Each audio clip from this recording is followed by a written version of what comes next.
우리 다 같이 사도신경으로 신앙 고백합니다.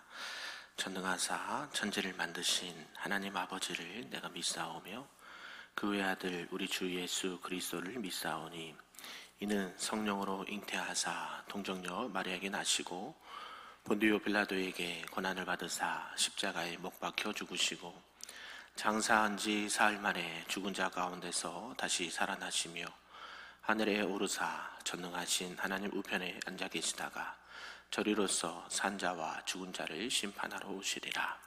성령을 믿사오며 거룩한 공예와 성도가 서로 교통하는 것과 죄를 사하여 주시는 것과 몸이 다시 사는 것과 영원히 사는 것을 믿사옵나이다. 아멘. 우리 다 같이 찬송 337장 내 모든 시험 무거운 짐을 찬송합니다.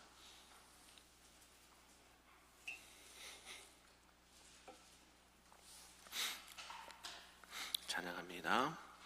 내 모든 시험 무거운 짐을 주 예수 앞에 아뢰이면 근심에 쌓인 날 돌아보사 내 근심 모두 맡으시네.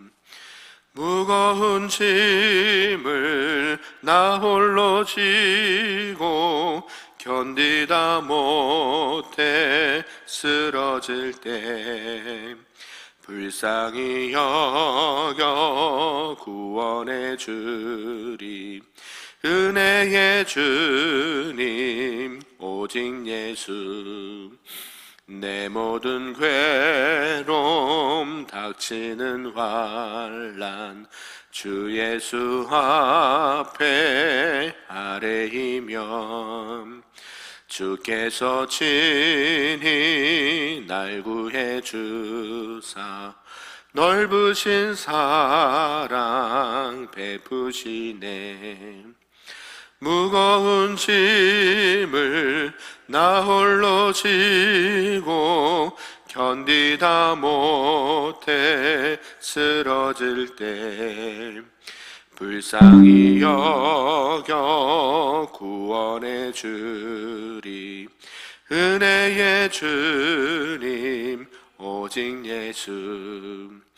내 짐이 점점 무거워질 때 주 예수 앞에 아뢰이면 주께서 친히 날 구해 주사 내 대신 짐을 져주시네. 무거운 짐을 나 홀로 지고 견디다 못해 쓰러질 때 불쌍히 여겨 구원해 주리. 은혜의 주님 오직 예수. 마음의 시험 무서운 죄를 주 예수 앞에 아뢰이면 예수는 나의 능력이 되사 세상을 이길 힘 주시네. 무거운 짐을 나 홀로 지고 견디다 못해 쓰러질 때 불쌍히 여겨 구원해 주리. 은혜의 주님 오직 예수. 아멘. 오늘 하나님의 말씀은 구약 욥기 35장 말씀입니다. 구약 796쪽에 있습니다. 욥기 35장 말씀입니다.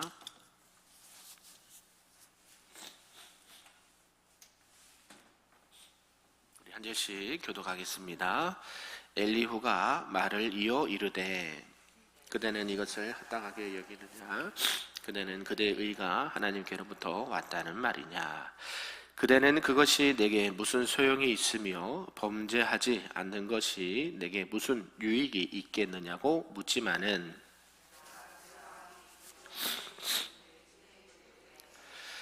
그대는 하늘을 우러러보라. 그대보다 높이 뜬 구름을 바라보라.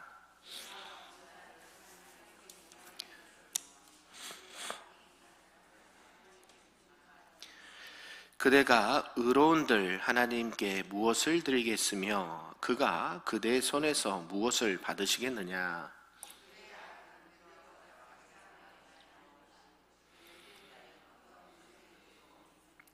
사람은 학대가 많음으로 부르짖으며 군주들의 힘에 눌려 소리치나,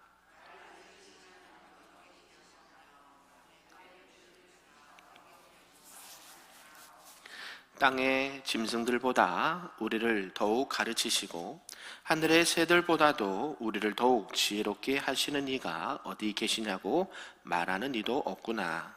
그들이 악인의 교만으로 말미암아 거기에서 부르짖으나 대답하는 자가 없음은 헛된 것은 하나님이 결코 듣지 아니하시며 전능자가 돌아보지 아니하심이라.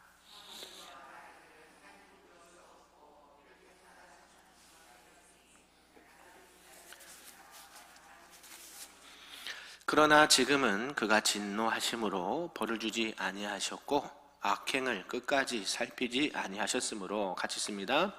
욥이 헛되이 입을 열어 지식 없는 말을 많이 하는구나. 아멘. 할렐루야. 오늘 새벽에도 하나님의 크신 은혜가 우리에게 충만하기를 우리 주님의 이름으로 축복합니다. 아멘. 오늘은 욥기 35장 말씀인데요.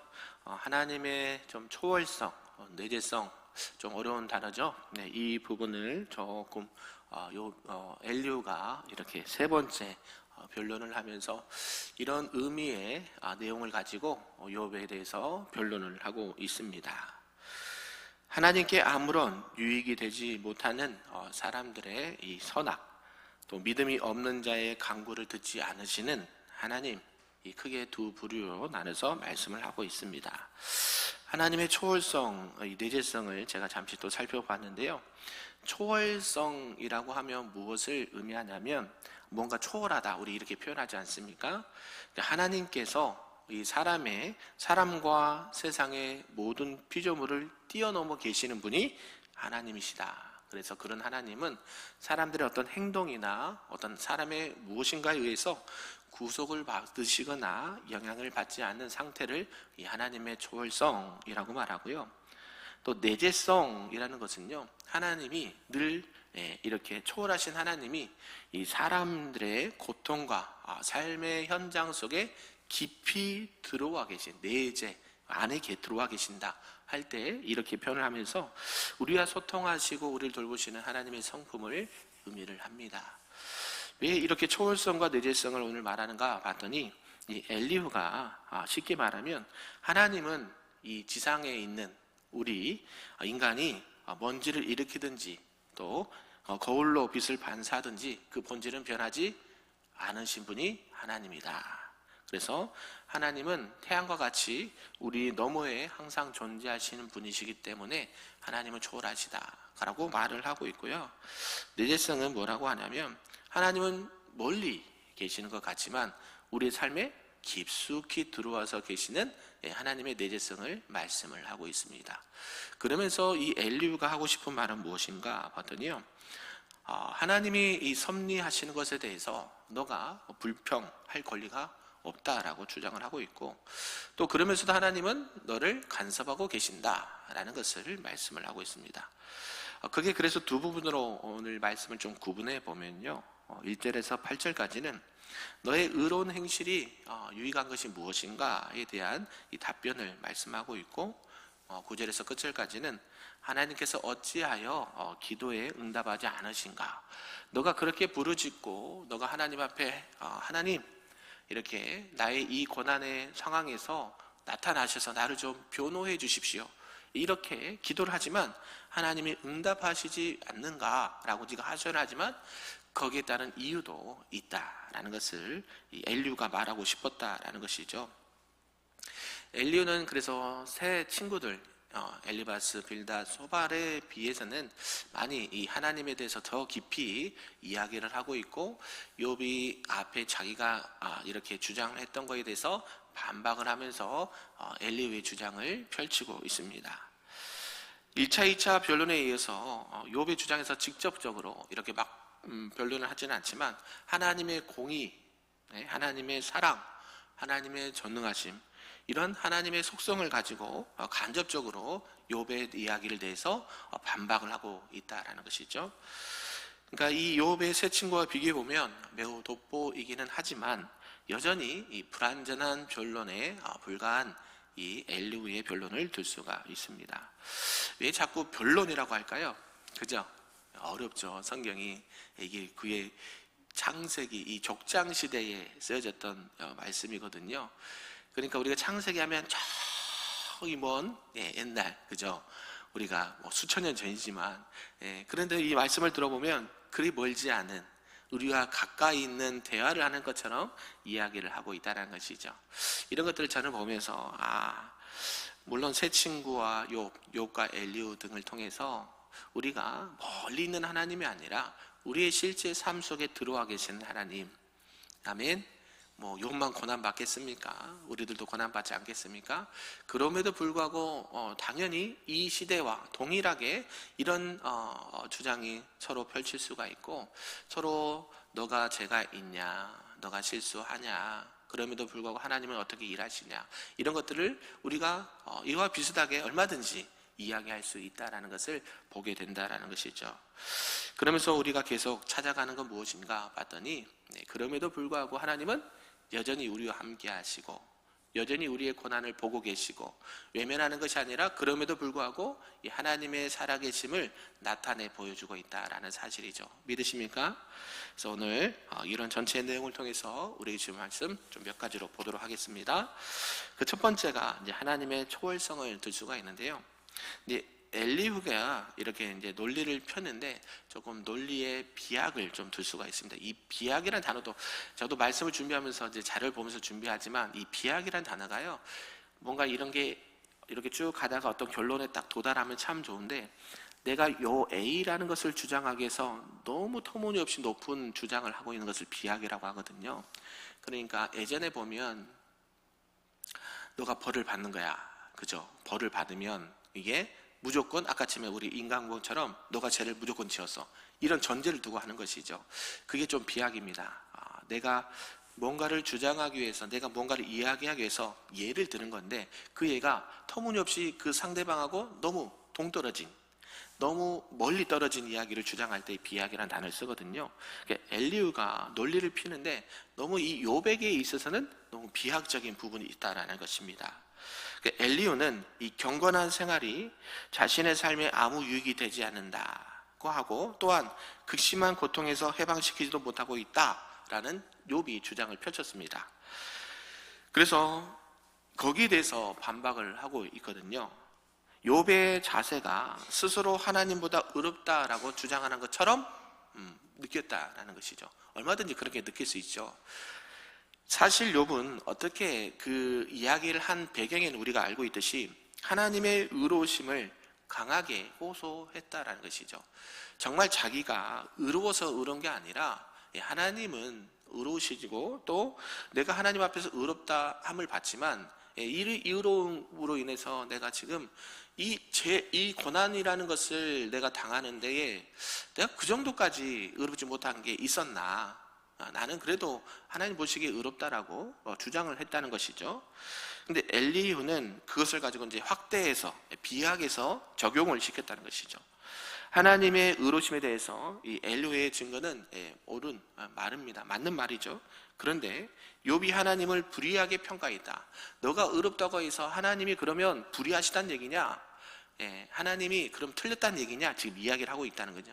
그러면 하나님이 너가 죄가 없는데 벌을 괜히 주셨냐 말이냐? 이 이야기를 하고 싶었다는 것이에요. 그래서 지나치게 논리를 비약했다라는 거 표현을 합니다. 엘리후 욥이 던졌던 몇 가지 좀 호소성이 짙은 이런 답변에 대해서 그와 함께한 다른 친구들에게도 답을 주겠다라고 말합니다. 하나님과 사람의 가장 큰 차이점 중에 하나가요, 바로 그 존재 형태라는 거예요. 우리는 피조물입니다. 그래서 어떤 영향을 받느냐, 시간과 공간의 제약을 받습니다. 그렇죠? 우리 지금 어디에 있습니까? 2026년 3월 25일 새벽 5시 16분 이 시간과 또 전북, 대한민국 지구에서, 대한민국에서, 전북에서, 전주에서, 덕진구에서 큰빛교회라는 이 공간의 제약을 받고 있습니다.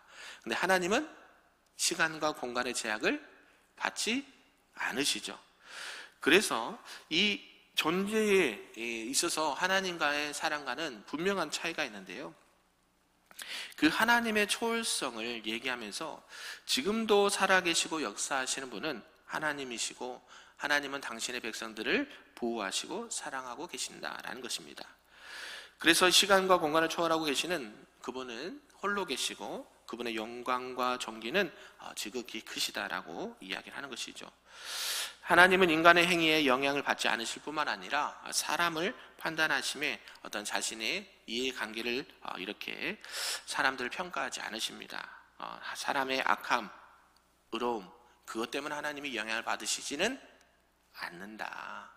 우리가 아무리 의롭고 아무리 악하다고 해도 하나님이요, 하나님의 존재는 변하지 않는다라는 것이죠. 결국 엘리후는 사람과 하나님과는 완전히 다른 존재고, 또 사람이 사는 세계를 초월할 수 없는, 우리 사람들은 세계를, 이런 것들을 초월할 수 없는 이런 한계가 있는 사람이다. 그래서 이 엘리후의 견해, 이런 것들을 통해서 우리가 볼 수 있는 것은 뭐냐면, 하나님과 이 사람들과의 관계를 명확하게 봐야 된다라는 것이죠. 그러면서 두 번째 무슨 이야기를 하고 있냐면, 이 악인의 그릇됨과 악인들의 강구를 이어서 얘기하고 있습니다. 하나님은 우주를 창조하시고 또 천지 만물을 이렇게 하나님의 어떤 일정한 법칙에 따라 움직이게 하셨습니다. 그런데 죄가 이 땅에 들어온 이후에 이러한 하나님의 규칙과 법칙이 깨져버렸고요, 또 사람들과의 세계는, 이 사람들 세계는 학대가 많이 발생하게 됩니다. 아담의 죄성을 가지고 태어난 사람들이 오로지 자신의 이익을 위해서만 살아가고 있는 상황이죠. 그러면서 이 학대가 많은 세상을 언급을 하면서, 학대받는 자들이 도움을 청하지만 그들이 하나님을 향해서 이렇게 도움을 청하지 않는다. 진정한 도움은 하나님으로부터 오는 것임에도 불구하고 그들이 하나님께 호소하지 않는 것은 하나님에 관한 지식과 믿음이 없기 때문이다. 그렇게 하나님께 부르짖는다고 할지라도 그들은 온전한 신앙에서 출발하지 않았기 때문에 그들은 그냥 어떤 사람의 넋두리에 불과하다, 이렇게 의미를 가지고 이야기를 합니다. 그런데 우리가 잘 알고 있듯이 우리의 도움은 어디서 옵니까? 천지를 지으신 하나님께로부터 온다. 이 시편 121편의 말씀을 근거로 해서요, 진정한 도움은 우리 하나님으로부터 옵니다. 그러면서 학대받는 자의 기도가 하나님 앞에 상달되지 않는 것은 그들이 하나님께 헛된 부르짖음을 하고 있기 때문이다 라는 주장을 합니다. 엘리후가 누구를 빗대서요? 욥을 빗대서. 욥이 간곡히 호소하지 않았습니까? 새 친구들이 그렇게 변론을 하면서 나는 너희들이 말한 그런 죄를 지은 적이 없다. 하나님께서 오히려 나타나셔서 나를 좀 변호해 주면 좋겠다. 그렇게 주장을 했었거든요. 기억이 나십니까? 네. 그런데 그런 네가 간곡히 하나님을 찾고 호소를 해도 응답하지 않는 것은 지금 너가 하나님 앞에서 이 학대받는 자들, 하나님 보시기에 죄로 인해서 이렇게 어려움을 호소하는 자들의 호소는 하나님이 듣지 않으신다, 이 이야기를 하고 싶었다는 것이죠. 여러분도 기도하고 하나님 앞에 부르짖습니까?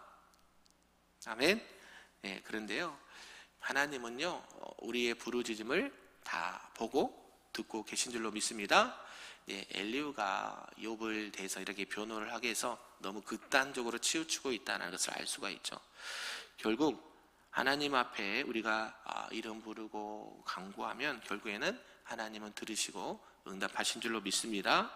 그러면서 이 세 번째 엘리후가 어떤 자신의 주장을 펴면서 권고를 함께하고 또 책망도 함께하고 있는 것을 보게 됩니다. 그래서 엘리후는 욥이 이제 하나님을 배울 수도 없고 여러 가지 상황에 있어서 너는 그를 기다릴 뿐이다 라고 말을 하면서 너가 하나님 앞에 함부로 하였기 때문에 그의 기도가 응답되지 않았다, 너가 기도하는 게 응답받지 않았다라고 생각을 했습니다. 욥은 깊은 신앙의 소유자였지만 또 그 또한 연약한 사람이었기 때문에 계속되는 고난 앞에 절망할 수밖에 없는 그런 연약한 사람이었다는 것이죠. 그러면서 이 성도들이 겪는 큰 시험, 욥과 같은 이런 시험 가운데에서도요, 우리가 하나님의 구원과 은총을 바라지만 그게 빨리 이루어지지 않을 때는 욥처럼 실망하고 욥처럼 이렇게 절망 가운데 빠질 수 있다라는 것이죠. 그러면서 엘리후는 하나님의 자비하심을 이렇게 이야기합니다. 하나님이 진노하심으로 벌을 주지 아니하셨고 횡포를 심히 살피지 아니하셨다라고 묘사를 하는데요. 결국 하나님께서는 우리는 하나님께서 우리를 외면하신다라고 생각할 때가 있다라는 것이죠. 하나님은 우리가 늘 기도하고 하나님께 부르짖고 찾을 때에 하나님은 안에 계신 것이 없으시죠. 그래서 우리가 기도하면서 낙심하지 말 것은 그러잖아요. 하나님은 우리를 보고 계시고 어려운 중에도 우리를 살피시고 계신다. 그러니까 지금 엘리후가 욥에게 하고 싶은 말은 뭐냐면, 그럴지라도 하나님 앞에 너가 회개하고 하나님 앞에 부르짖어라. 그러면 하나님께서 그 모든 것들을 회복시켜 주실 것이다. 너를 다시 회복시키시고 선한 목자이신 하나님이 너를 다시 푸른 초장으로 인도하실 것이다 라고 권고하고 있다는 것이죠. 오늘 우리가 이렇게 말씀을 좀 살펴보았습니다. 하나님의 초월성, 내재성, 좀 말이 어렵죠. 저도 하면서 어렵습니다. 그럼에도 불구하고 이 엘리후가 욥에게 얘기를 하면서 하나님에 대해서 너무 지나치게 강조한 나머지 욥의 상황은 배제가 되는 것을 보게 되죠. 하나님을 또 사람을 이렇게 하나님을 너무 이렇게 해버리니까 사람이 너무 낮게 평가하는 건데요. 하나님 우리를 너무 사랑하십니다. 아멘. 하나님은 우리를 이렇게 외면하지 않으십니다. 잠시 하나님이 기다리고 계시죠. 우리의 아픔과 고통을 보고 계신 분이 하나님이십니다. 이제 엘리후가 지금 오늘 3차 변론하고 내일 4차 변론하고 나면요, 하나님께서 직접 나타나셔서 욥에게 말씀을 하시거든요. 5장에 걸쳐서 말씀을 하세요. 그러면서 욥과 세 친구들과 이야기를 하고 또 하나님에 대해서 하나님께서 직접 설명을 쭉 해주십니다. 사람이 아무리 하나님을 안다고 해서 하나님을 얼마나 알겠습니까? 전에도 제가 말씀드렸죠. 여러분 하나님을 알고 계십니까? 그러면 얼마나 알고 계십니까? 제가 그때 이렇게 말했던 기억도 나는데요. 우리가 하나님을 안다고는 하지만 아무리 엘리후가 하나님의 초월성도 얘기하고 내재성도 얘기하고 너는 이렇게 해서 이렇게 한다고 하지만 우리가 어찌 다 알겠습니까? 그래서 욥에게는 그게 적용이 안 된다라는 것이죠. 하나님 앞에 하나님이 그런 분이시지만 그럼에도 불구하고 하나님은 우리를 무엇으로 삼아주셨어요? 자녀 삼아주셨잖아요. 아멘. 여러분들의 기도와 간구를 하나님은 듣고 계십니다. 아무리 멀리 계시고 아무리 온 우주 만물을 통치하시는 전능하신 하나님이 멀리 떨어져 계신 게 아니라 어디예요? 우리와 늘 함께 하신다. 임마누엘, 할렐루야. 이 임마누엘의 하나님을 늘 잊지 않으시길 바랍니다. 그러니까 엘리후가 오늘 이 논리의 비약이 뭐예요? 하나님의 초월성과 내재성을 이야기하다 보니 우리와 너무 거리를 둬버린 것이죠. 너가 이렇게 하는 것은 하나님이 이런 부분이야 라고 이야기를 하면서 욥을 책망하기도 하고, 그럼에도 불구하고 너가 다시 하나님 앞에 와야 돼, 회개하고 돌아와야 돼, 이렇게 이야기도 하고 있는 것을 보게 되는데요, 사람의 그 어떠한 말로도 위로가 되지 않습니다. 직접 경험해보지 않았잖아요. 그렇죠? 여러분들, 내가 말씀드렸지만 여러분들이 그 극한 상황에 닿지 않으면 그 사람의 마음을 100% 이해한다는 것은요, 거짓말입니다. 거짓말. 그냥 공감을 해줄 뿐이죠. 아멘. 그래서 여러분들이 이런 엘리후와 같은 또 새 친구와 같은 이런 연약한 부분을 이렇게 실수를 하지 않았으면 좋겠다라는 마음이 큽니다. 우리는 모두가 하나님 안에서 하나님의 자녀이고 부르짖어도 응답하지 않으신 것 같지만 하나님 다 듣고 계시고, 아멘. 그럼에도 불구하고 진정한 위로자는 누구밖에 없습니까? 하나님밖에 없다. 이 마음을 꼭, 이 말씀을 마음판에 새기면서 우리가 아무리 정보가 많고 지식이 많고 아는 게 많고 경험이 많다 해도요, 하나님은 우리의 부족한 지식과 지혜로 다 설명할 수가 없는 분이십니다. 여러분, 천국도 그렇죠? 천국도 우리가 다 알 수는 없지만 하나님께서는 이 천국을 우리에게 허락해 주셨습니다. 그래서 우리가 고난 중에 있어도 유일하게 소망은 뭐예요? 하나님의 나라를 소망하고 살아가는 것이죠. 우리가 가보지는 않았지만 하나님께서 천국이 있고, 이 천국은 아픔도 없고 질병도 없고 가난도 없고 슬픔도 없고 괴로움도 없는 것이 하나님의 나라죠. 하나님은 우리가 그런 곳에서 살기를 원하신 줄로 믿습니다. 비록 어려움이 있다 하더라도, 하나님이 왜 이런 고난을 나에게 주셨는지는 다 알지 못한다 하더라도, 사람들이 나를 어떻게 원망하고 어떻게 비난하고 어떻게 이렇게 몰아세워도요, 하나님은 여전히 사랑의 눈을 가지고 우리를 지키시고 보호하신 줄로 믿습니다. 오늘도 그 말씀을 의지해서 사람의 어떠한 말에 휘둘리지 않고 일희일비하지 않고 하나님의 말씀을 기준으로 오늘도 하나님 앞에 여러분이 간곡히 기도하시고 또 기도마다 응답받으시는 우리 모두가 되기를 주님의 이름으로 축복합니다. 아멘. 기도하겠습니다. 사랑과 은혜가 충만하신 하나님 아버지, 감사합니다. 오늘 말씀을 통하여서 엘리후가 하나님의 초월성과 내재성을 말하면서 욥을 비교하고 설명하는 것을 보게 됩니다. 하나님의 초월성을 너무 지나치게 강조하면서 하나님과 사람들과의 관계를 완전히 떨어뜨려 버리는 그런 오류를 범하는 것을 보게 됩니다. 하나님이 물론 초월하시지만 그럼에도 불구하고 우리의 실제 신앙과 삶 속에, 우리의 모든 삶 속에 깊이 들어와 계시고 역사하시는 분이 하나님이신 줄로 믿습니다. 그래서 그 하나님을 또 바라보고 하나님의 임재와 하나님의 동행하심을 우리가 경험함으로 말미암아 우리의 어떠한 아픔과 슬픔과 고난 중에도 그 모든 것들을 제하여 버리시고 우리를 다시 살리시고 회복시키시는 그 하나님의 은혜를 오늘도 기대하고 소망하고 바라보며 하나님과 동행하는 그런 기쁨의 삶을 살아갈 수 있도록 축복하여 주시옵소서. 감사드리며 예수님의 이름으로 기도하옵나이다. 아멘.